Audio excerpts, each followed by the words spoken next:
SAIC is a federal systems integration firm, and our primary customer is the U.S. public sector. The most dramatic shift that's happening currently is a major emphasis on technology modernization.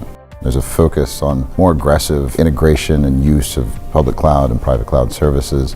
There's a large weight of legacy IT, legacy applications that need to be modernized to move the citizen experience and the way they engage with the government. The cloud management platform that binds the private and public sides of the cloud services together has become critical. That's where you get your service catalog, that consistent user experience for cloud adoption. That's where you inject your governance, your workflow, your security. All those things happen at the cloud management platform layer.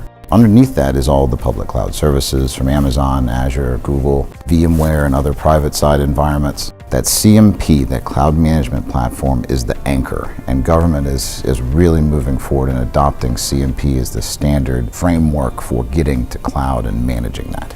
I'm a big fan of the fact that we have new ways of providing infrastructure-centric migration. So VMware Cloud on AWS is an example of that.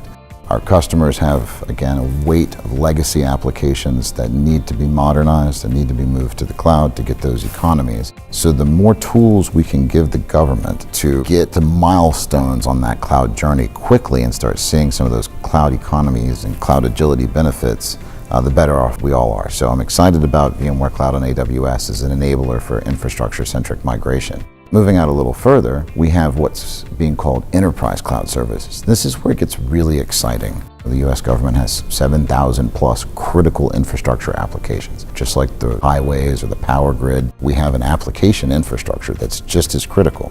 Giving those application owners tools to modernize those applications is extremely important.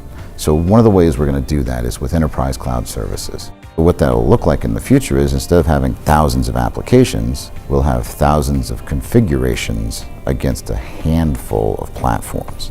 That's going to really unlock the ability of government to put more of their energy on their mission and less into the distractions of managing an IT service. The things that we need to deliver the SAIC value proposition are tools that give us the ability to make it simple, to make it safe, to make it compliant, and to make it cost efficient.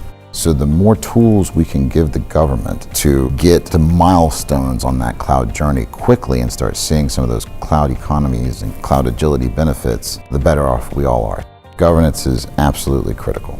We have to have frameworks to deliver consistent governance across disparate cloud platforms. vRealize Automation is a great example of a technology that would be right at the heart of a cloud management platform. The cloud management platform is where you enforce and deliver the governance, the safety and security, the consistency, the operational insight. All those things are anchored around the automation and orchestration layer. It's a great example of a tool that enables that ubiquitous governance and consistency that we have to have for our customers.